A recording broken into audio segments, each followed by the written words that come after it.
एक बार फिर good afternoon. In today's class, we'll try to wind up all the topics related to this particular chapter, that is system of particles.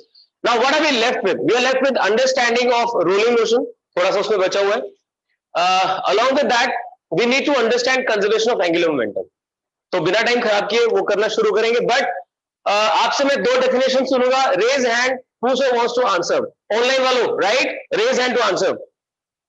Tell me, how would you define torque? How would you define torque?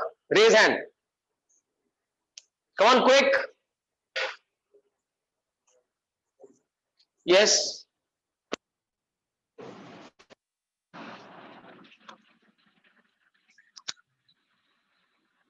वृंदा, आवाज काफी कम आ रही है आपकी.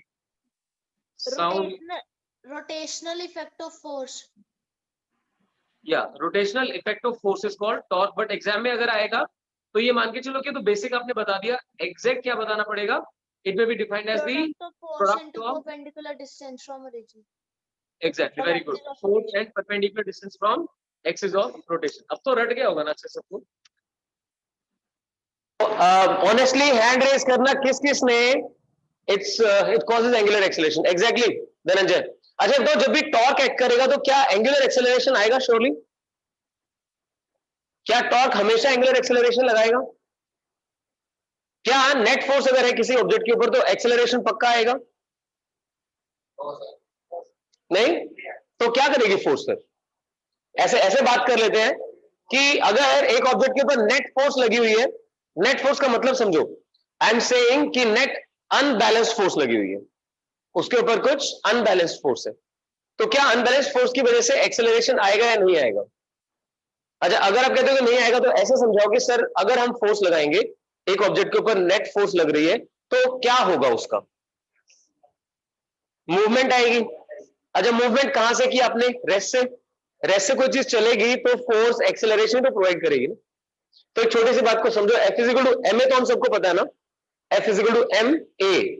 तो A कहां से आता है? फोर्स से आता है. आगे हमने ग्रेविटेशन स्टार्ट कर रहे हैं तो उसमें चलेगा ये. एक्सेलरेशन कौन प्रोड्यूस करता है? फोर्स प्रोड्यूस करती है. ठीक है, समझे ध्यान से. अगर नेट फोर्स थी तो एक्सेलरेशन आ रहा था. That helps in translatory motion. अगर टॉर्क है तो एंगुलर एक्सेलरेशन होगा. That helps in rotational motion. Right? Torque से angular acceleration and then rotational motion. Got that? याद रखें इस चीज को. अगर आपको ध्यान हो, मैंने आपको इक्विलिब्रियम समझाया था. इक्विलिब्रियम में we talked about two things, translatory equilibrium and rotational equilibrium. तो ट्रांसलेटरी इक्विलिब्रियम का मतलब क्या था? Net force becomes zero and there is no acceleration. Saying no acceleration doesn't mean that you are going to remain at rest.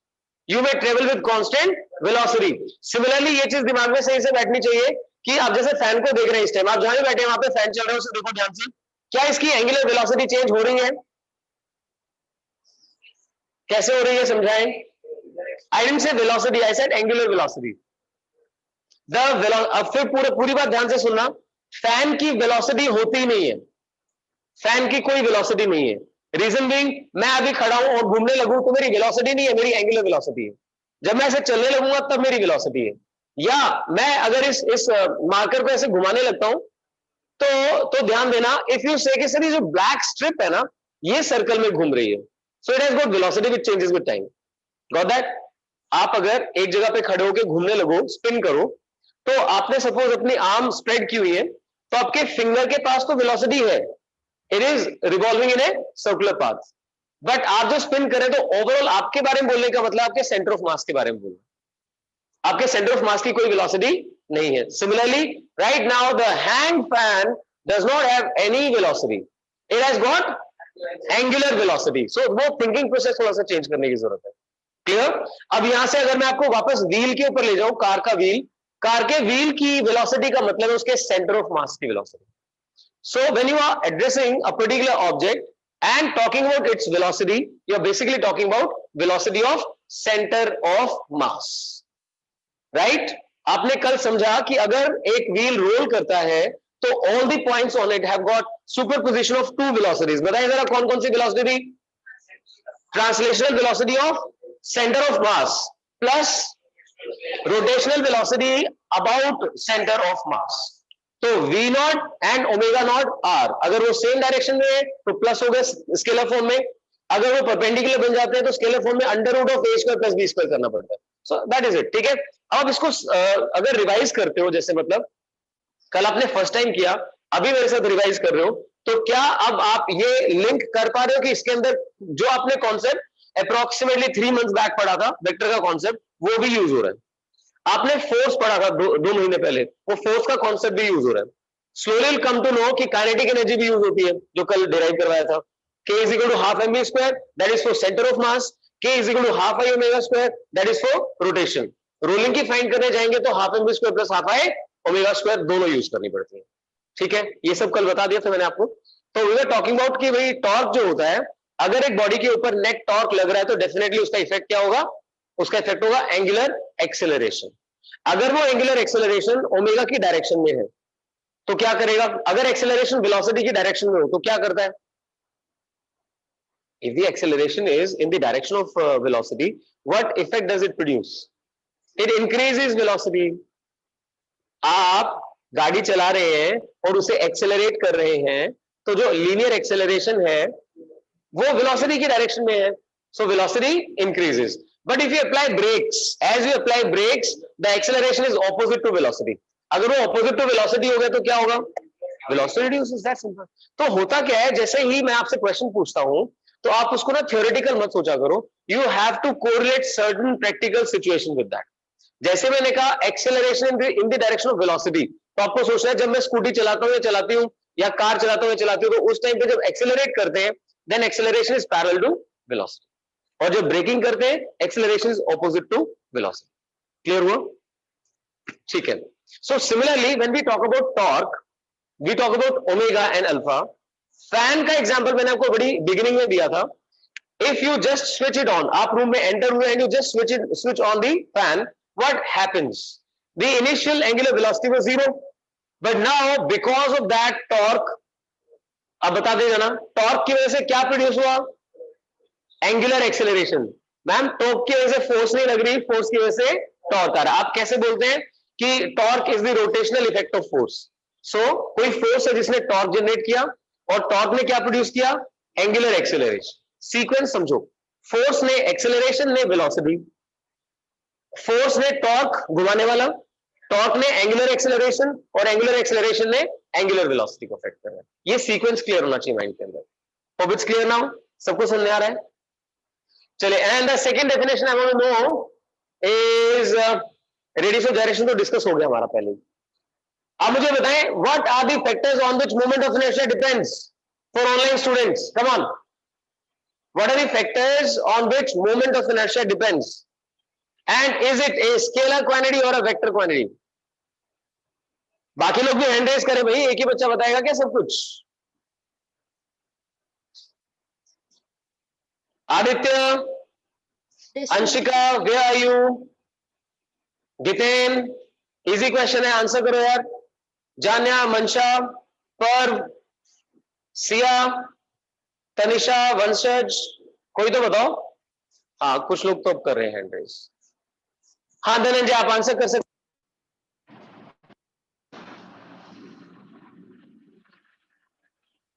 Dhananjay आप answer कर सकते हैं. नहीं, आवाज नहीं आ रही यार, बिल्कुल भी नहीं आ रही.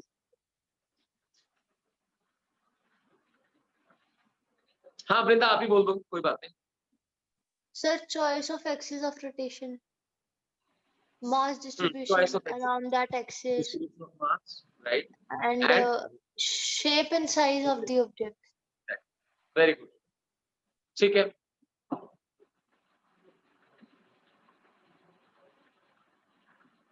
ठीक है, फाइन. कि एक बॉडी के लिए मास या इनर्शिया तो फिक्स्ड है, but moment of inertia is something which depends upon the choice of axis. That is why we can straight away say moment of inertia of body depends upon the choice of the axis. अब सोचो ये बहुत पतली सी road हो, suppose बिल्कुल ही पतली, जैसे सलाइयां होती है ना, वो सलाई टाइप है, और उसके थ्रू ऐसे एक्सिस पास कर रही है. Very good. तो मोमेंट ऑफ इनर्शिया कितना आ जाएगा? 0 आ जाएगा. एक्सीलेंट. क्यों आएगा?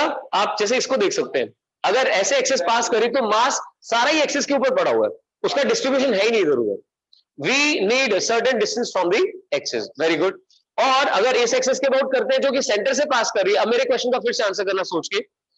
आप सबने थ्योरम ऑफ पैरेलल एक्सिस पढ़ा है ना? थ्योरम ऑफ पैरेलल एक्सिस और थ्योरम ऑफ परपेंडिकुलर एक्सिस आप मेरे कहने से एक बार लिख के देखेंगे आज जरूर. एग्जाम के लिए one of the most important part होता है ये. अब सोच के ये बताइए, जैसे ये रॉड है, इस रॉड के सेंटर से ही एक्सिस पास कर रही है, that means passing through centre of mass. What is the moment of inertia about this if the mass of rod is m and length is l? Very good. It is ml square by 12. Excellent. और इसके parallel अगर एक axis यहां से consider करते हो, then what is the answer? ml square by 3. Good. It is ml square by 3. Centre के about ml square by 12.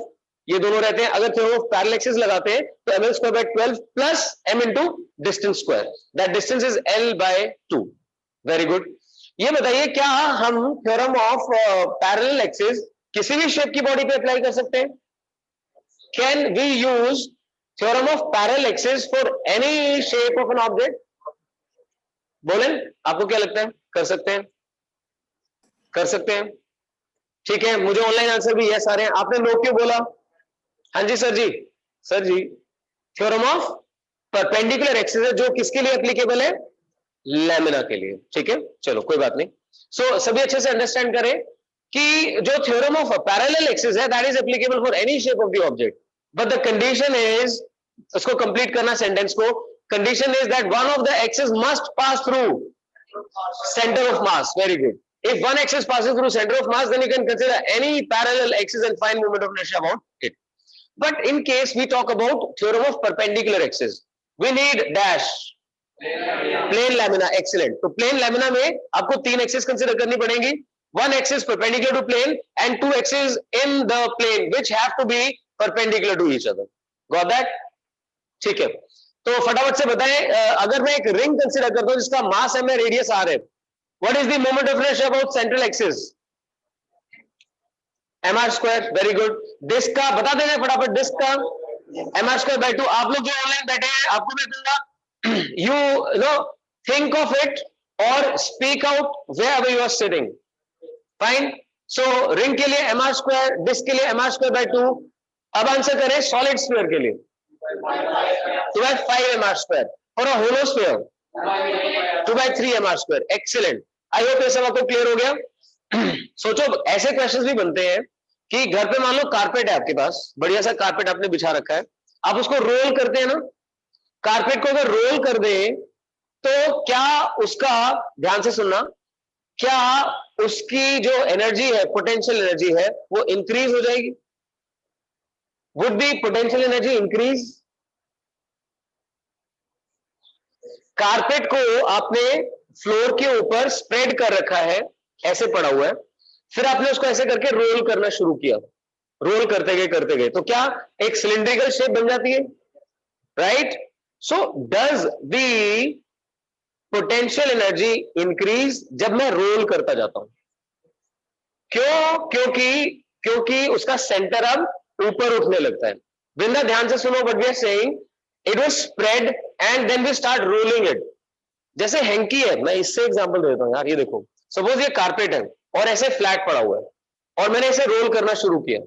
If I role it, आप देख सकते हैं कि इसकी हाइट बढ़नी शुरू हो जाएगी, राइट? यानी कि सेंटर ऑफ मास देख सकते हैं, the centre of mass rises up.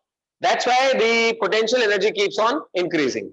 अब इसका रिवर्स क्वेश्चन है, जो एक बहुत अच्छा क्वेश्चन बनता है कि एक कारपेट को रोल करके रखा हुआ था, ऐसे करके, इट वाज रोल्ड, और फिर ये तो छोटा सा बना है, बहुत बड़ा सा कारपेट था, और फिर किसी ने ना उसको ऐसे करके एक पुश करके छोड़ दिया.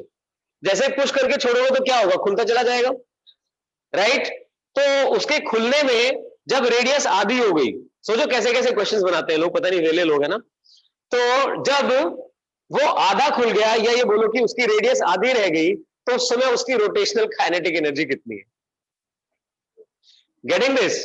मतलब क्या क्या क्वेश्चंस कंपटीशन में, सीबीएसई में नहीं होता, तो थोड़ी सी रात की सांस ले सकते हैं आप. But I am just telling about the topic. जैसे हम इतना डिस्कशन करते हैं ना मोमेंट ऑफ इनर्शिया का, और उसको काइनेटिक एनर्जी से रिलेट करते हैं, तो ये जो कहानी है, आपने इसे पूरा रोल कर रखा था, वहां से ऐसे थोड़ा सा पुश करके छोड़ दिया, अब ये खुलता जा रहा है. खुलते खुलते जो इसकी इनिशियल रेडियस थी उससे आधी रेडियस रह गई है और ये खुले जा रहा है, तो एट दिस मोमेंट जब रेडियस हाफ हो गई है तो इसकी काइनेटिक एनर्जी कितनी हो जाएगी? तो हमें क्या करना पड़ेगा, initial potential energy minus this potential energy, क्योंकि आप जानते हैं कोई चीज नीचे गिरती है तो उसकी पोटेंशियल एनर्जी काइनेटिक में कन्वर्ट होती है। आपने भी बहुत हल्का सा पुश करके छोड़ा था, कोई ऐसा नहीं कि आप उस पर कॉन्स्टेंटली फोर्स लगाए जा रहे हैं, तो आपने जब उसे डिस्प्लेस कर दिया तो उसकी जो इनिशियल पोटेंशियल एनर्जी थी वो कम होती चलेगी, वो कन्वर्ट किस में हुई, रोटेशनल काइनेटिक एनर्जी में। तो आपको क्या लिखना पड़ता है, decrease in potential energy is equal to increase in rotational kinetic energy. अब रोटेशनल काइनेटिक एनर्जी क्या होती है, half I omega square. Now what the challenge is, omega ध्यान दीजिए अगर आपको सिर्फ काइनेटिक निकालनी थी तो आपने इनिशियल पोटेंशियल माइनस फाइनल कर दिया, पर अगर आपको ओमेगा निकालने के लिए कहा जाए तो क्या करेंगे? अब आपको एग्जैक्ट फॉर्मूला यूज करना पड़ेगा, half I omega square. I is moment of inertia, moment of inertia central axis के अबाउट सिलेंडर का कितना होता है बताएं? एक सॉलिड सिलेंडर दिखाई देगा आपको, उसका सेंट्रल एक्सिस के अबाउट मोमेंट ऑफ इनर्शिया कितना होता है? Anyone? Very good, mr square by 2, just like a disc. Good good, mr square नहीं, mr square by 2 Harshit, right? तो ठीक है, mr स्क्वायर बाय 2 पर उसमें मास किसका कंसीडर करें? आदित्य पाठक, बहुत बढ़िया, it will be mr square by 2, but the thing is, do I need to consider the whole mass or just the mass which is rotating right now, the one that is rotating right now? तो मुझे पहले calculate करना पड़ेगा कि ये mass total mass में से कितना है, ठीक है? मैं अभी ऐसा क्वेश्चन नहीं करवा रहा हूं, these things to be done in competition part, but I'm just giving an idea कि कहां पर क्वेश्चंस फ्रेम किए जा सकते हैं इसके, ठीक है? चलो आगे बढ़ा जाए, ठीक है? रोलिंग आपने अंडरस्टैंड कर लिया था, आगे लिखिए, आगे लिखिए, derive expression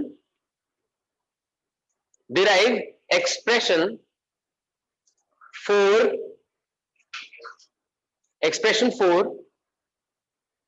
acceleration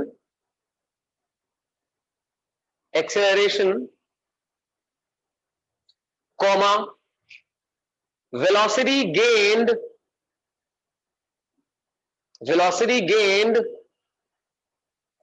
and time taken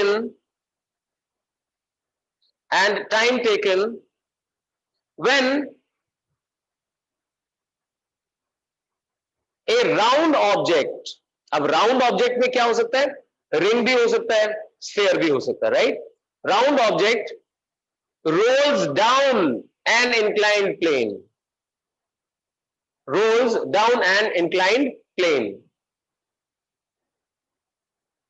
fine.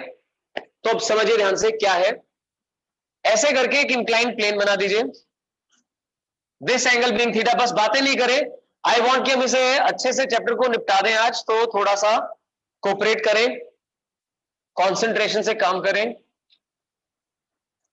आपने एक राउंड ऑब्जेक्ट यहां पे ऊपर से रिलीज कर दिया एंड कम्स डाउन, इसका सेंटर जो है वो आगे की तरफ एक्सेलरेट करेगा, इस एक्सेलरेशन को आप कह सकते हैं एक्सेलरेशन ऑफ सेंटर ऑफ मास, लेकिन ओवरऑल इसने क्या करना है, ऐसे करके घूमते हुए नीचे आना है, ठीक है? आप पोजीशन चेंज कर सकते हो, नहीं दिख रहा है तो।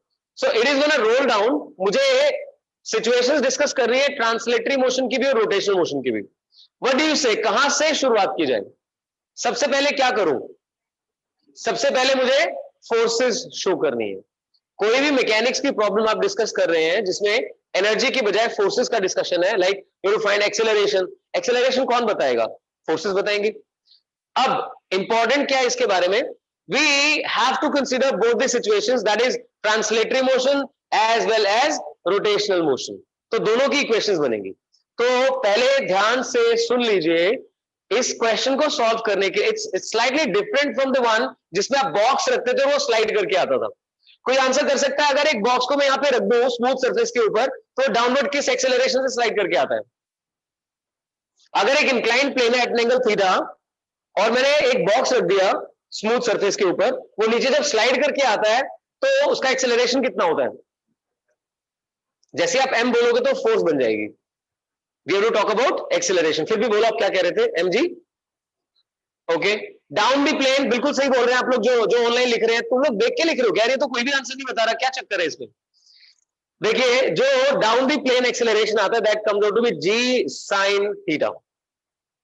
याद करो, आप ऐसे करके mg बनाते हो, इधर बनता है mg cos थीटा और इधर बनता है mg sin थीटा। उसको फिर एक्सेलरेशन फाइंड करने के लिए मास से डिवाइड करना पड़ता है।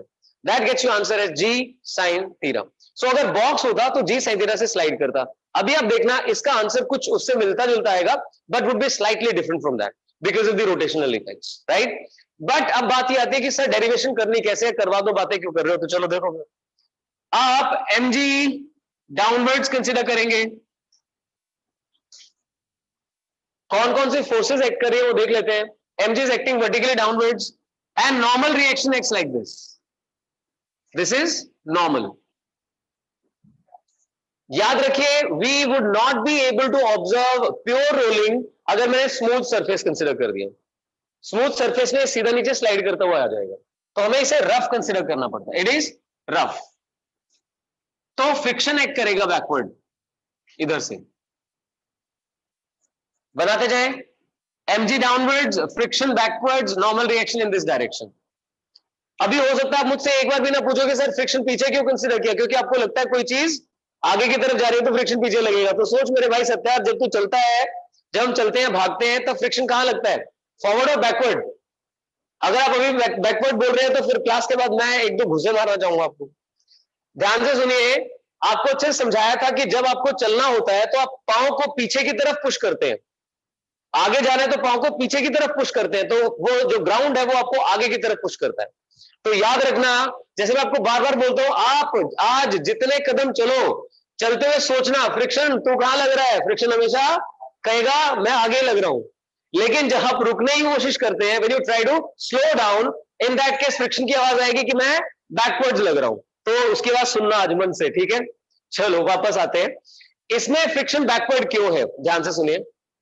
As I release this object, इसको ध्यान देना, ऐसे करके रोल करना है ना, ये रोलिंग कौन करवाएगा। अच्छा, रोल करना है ऐसे आगे की तरफ, and about which axis, axis that passes through centre. Exactly, centre से एक्सिस पास कर रही है, तो क्या वो फोर्सेस जो सेंटर से पास कर रही है टॉर्क एक्सर्ट करेंगी। अब मैं मान रहा हूं आप रिवाइज करके आए हो और थोड़े कंफर्टेबल हो मेरे साथ, इसीलिए अच्छे से सोच के आंसर करते जाओ जो पूछूं आपसे। टॉपिक नया होना आपके लिए प्रॉब्लम नहीं होना चाहिए, कॉन्सेप्ट रिवाइज्ड है तो try to be a part of it, right. देखो फिर से, it is gonna roll in the forward direction and as you said the axis is passing through centre and now mg and n they also pass through center. Will they be able to produce any torque? कौन सी situation है जिसमें force torque नहीं लगाती, radial और क्या exactly क्या बोलते हैं, when it passes through axis, है ना। कल भी डिस्कस हुआ था जब आपसे एंगुलर मोमेंटम बता रहा था आपको, परसों, सॉरी। अब फिर समझिए ध्यान से, because mg and normal pass through the axis of rotation so they cannot produce any torque. So घुमाएगा कौन, ना mg घुमा सकता ना m घुमा सकता, वो घुमाएगा फ्रिक्शन। और घुमाना कैसे है, ये क्लॉकवाइज आगे की तरफ, तो फ्रिक्शन कहां लगेगा, पीछे की तरफ। जब ऐसे खींचोगे किसी चीज को तो वो खुलती है आगे की तरफ। So this is what happens, got that. The other way is, अगर ये सरफेस स्मूथ होता तो ये सीधा स्लाइड करके जाता। अगर इसकी टेंडेंसी आगे स्लाइड करने की है तो फ्रिक्शन ने तो उसको अपोज करना है, इन that case friction would act in the backward direction. तो ये जो मैंने अब आपसे डिस्कशन किया, मैं ये ना भी करता तो भी चलता। मैंने कहा पीछे फ्रिक्शन लगे, आप कहते खुशी खुशी हाँ सर, लेकिन वो फ्रिक्शन की आवाज नहीं सुन पाते हम। आज आपने फ्रिक्शन की आवाज सुननी है, उसको समझना है कि जब आप चलते हैं, when you try to accelerate, try to increase your velocity, in that case acceleration is forward, friction is providing that acceleration, so friction is forward. When you try to slow down, friction is backward. Now coming back to this, लिखिए जरा, consider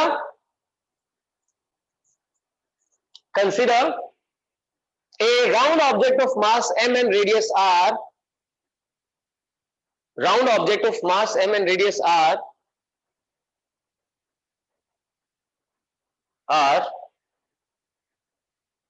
which rolls down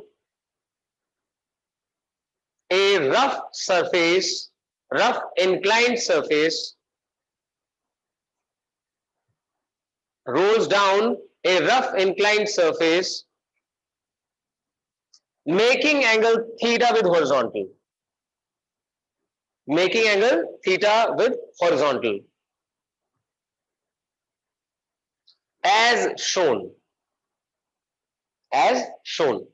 Okay. Now you have to tell yourself, when I want to enter into this derivation, what should I do? First thing, show all the forces. How many forces have been shown? 3. Right? कौन-कौन सी 3 forces है? mg, f और n. Ideally देखा जाए तो यहाँ पे 2 ही forces हैं. कोई नेम करेगा? mg and सोचो, mg फोर्स इस ऑब्जेक्ट के ऊपर mg फोर्स किसने लगाई? ग्राउंड ने. और ये जिस सरफेस के ऊपर है, वो सरफेस जो फोर्स इसके ऊपर लगाता है उसे क्या बोलते हैं?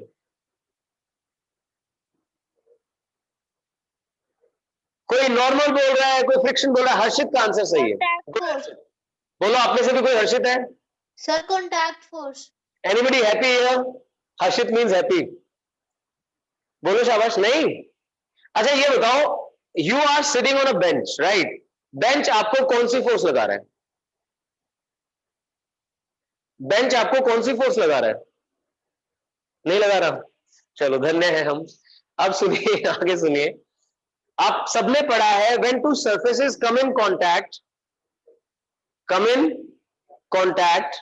तो कौन सी फोर्स लगती है? कॉन्टैक्ट फोर्स लगती है.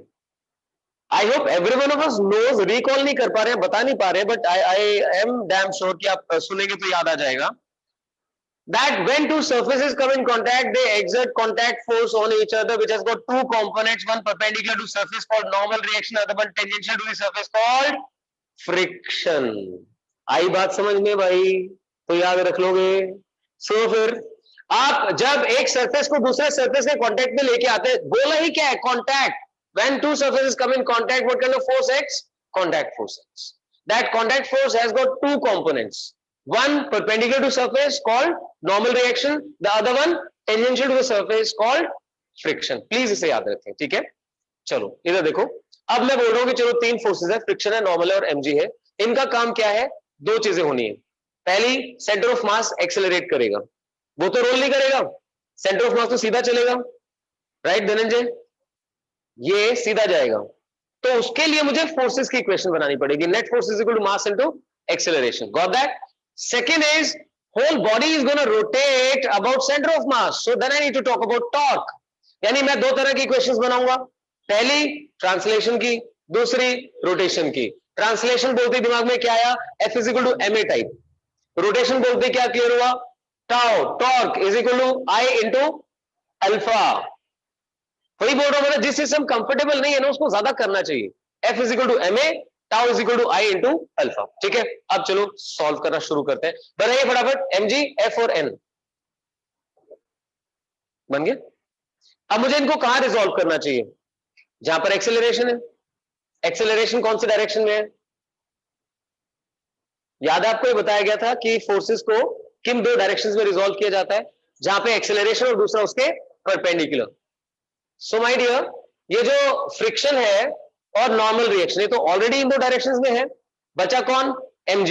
अगर ये एंगल थीटा है तो मैं आप एग्री करेंगे ये एंगल भी थीटा होता है. सो इन दैट केस ये कंपोनेंट कितना हो जाएगा? Very good. It will be mg cos theta and this one becomes mg sin theta. Excellent. Got that? mg cos, mg sin. ये बना लें. अब लिखिए जरा, लिखिए.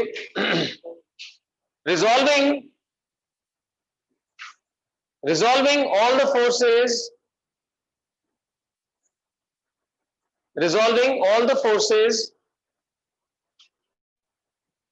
along the plane and perpendicular to it.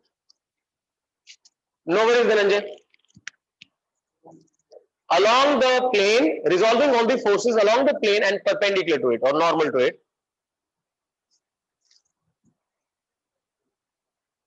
या तो लिख दो परपेंडिकुलर टू इट या लिख दो नॉर्मल टू इट. एक ही बात है. ठीक है? अब लिखिए, डाउन द प्लेन नीचे की तरफ, let acceleration of centre of mass let acceleration of center of mass be a, centre of mass का एक्सेलरेशन a है। अब आप खुद कोशिश करो इक्वेशन लिखने की। इस डायरेक्शन में कौन कौन सी फोर्सेस हैं? mg sin theta and friction, दो ही तो है ना। सो हम क्या लिखते हैं? Net force is equal to mass into acceleration. Let's go for that. So mg sin theta minus friction must be equal to ma. Coherent, easy one. Net force is equal to mass into acceleration. So mg sin theta minus friction is equal to ma. Second, क्या और कोई equation translation की लिखी जा सकती है? हम सिर्फ यहां पे इक्वेट कर सकते हैं इक्विलिब्रियम के लिए, that n becomes equal to mg cos theta। लिख के रख लेते हैं,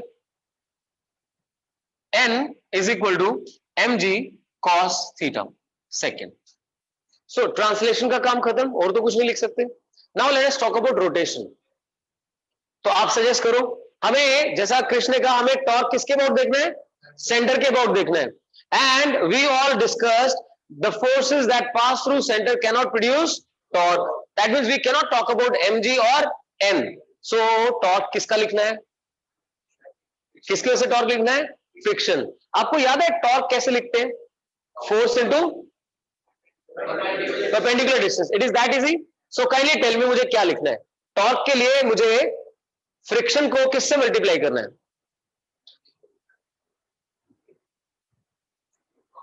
समझिए, mg तो फोर्स होती है, फोर्स तो आपने कंसिडर कर ली f, उसे मैं किस चीज से मल्टीप्लाई करूं टू गेट टॉर्क? एक्सीलेंट, बहुत बढ़िया। उसे मल्टीप्लाई करें रेडियस से। सही है वृंदा, वेरी गुड। सो आ रहा है समझ में? आपको क्वेश्चन में कैसे सोचना चाहिए कि अब मुझे टॉर्क की इक्वेशन बनानी है, बट ये दोनों फोर्सेस तो टॉर्क नहीं बना पा रही हैं। कौन बनाएगा torque? Friction. But what is the way to write torque? It is force multiplied by perpendicular distance. I can see friction is the force. What is the perpendicular distance? This is radius r. Easy? So लिखिए जरा, equation बन गई, F into R is equal to, अब torque किसके equal होता है? Force होती है ma, टॉर्क होता है I into alpha, third one.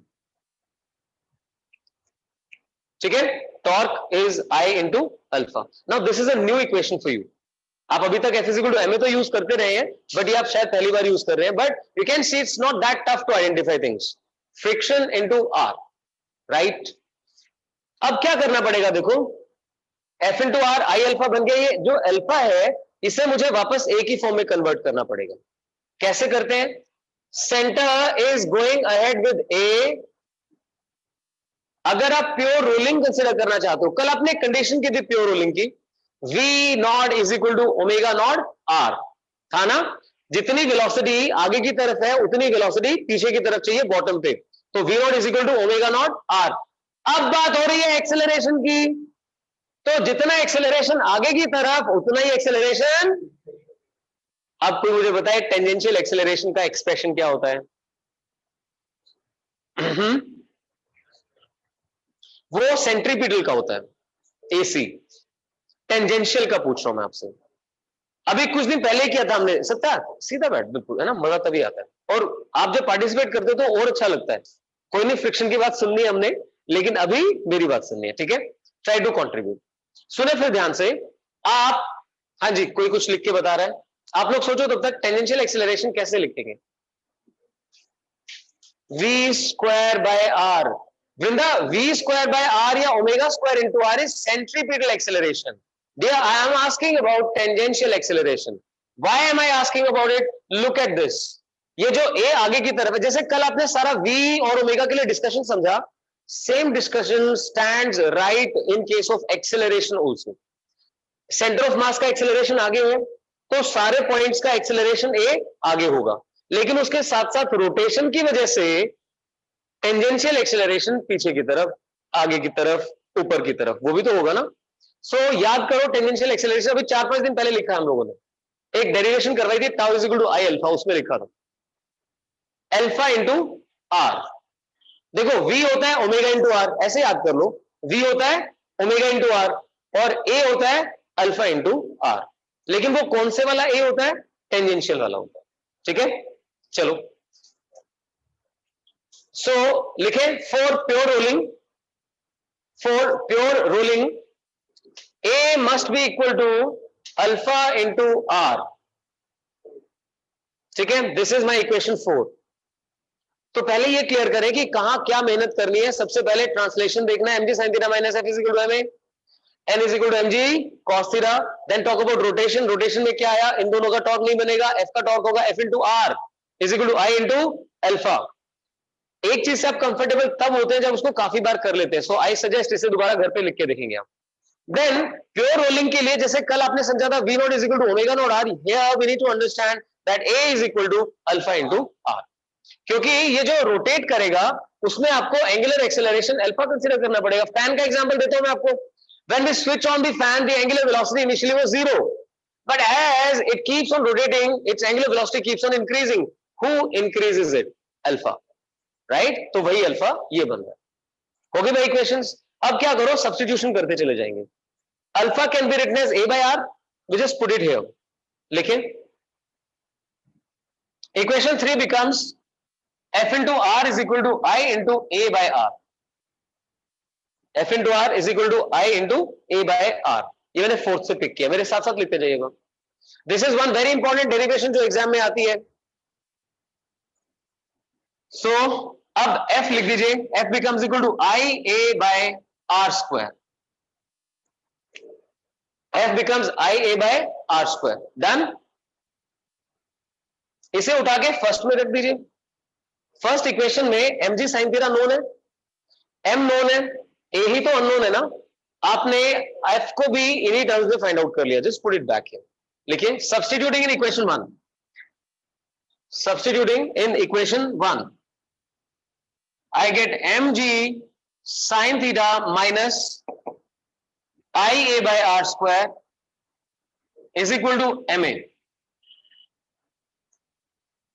अब फाइंड क्या करना है, a, so terms containing a must be taken to same side, so mg sin theta must be written as I by r square plus m into a, ठीक है। अच्छा कोई मुझे बताएगा मोमेंट ऑफ इनर्शिया को अगर मैं रेडियस ऑफ जायरेशन की फॉर्म में लिखना चाहूं तो क्या लिखूं? रेडियस अभी बता तो रहे थे रेडियस ऑफ जायरेशन आप, तो बताइए, क्लियर कीजिए। I is equal to m k square, अब यहाँ पे तो टोटल मास m ही कंसिडर किया ना हमने, so right, very good. I is equal to m k square, तो मेंशन करते हैं, यहां पे लिखेंगे, so m g sine theta is equal to m k square by r square plus m into a. ये दोनों m सेम है, तीनों m सेम है, एक ही मास लिखा जा रहा है यहां पर। सो कैन यू सी पूरी इक्वेशन से m कैंसिल आउट हो जाएगा, पूरी इक्वेशन से m कैंसिल आउट हो जाएगा। अब देखें a क्या बन जाएगा, a becomes equal to g sine theta divided by 1 plus k square upon r square.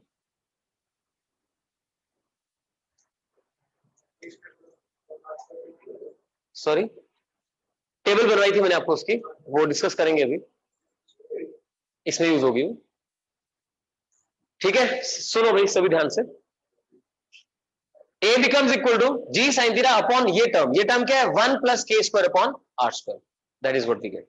अब आप क्विकली एक बार इस a की हेल्प से, ये a कौन सा आ गया, ट्रांसलेशनल एक्सेलरेशन, जिस एक्सेलरेशन से सेंटर नीचे की तरफ आएगा। अब मान लीजिए ये लेंथ यहां से यहां तक की लेंथ l है, लिख दीजिए, लिखिए length of the inclined plane be l, length of inclined plane be l। अभी मैं अपने आप को रिस्ट्रिक्ट कर रहा हूं सीबीएसई पार्ट पे, एक्सट्रीम डिस्कशन नहीं लेके जाऊंगा, ठीक है। आपको टाइम फाइंड करना है और वेलोसिटी फाइंड आउट करनी है। लिखिए जरा, time taken to reach bottom, time taken to reach bottom, light भाग गई भाई।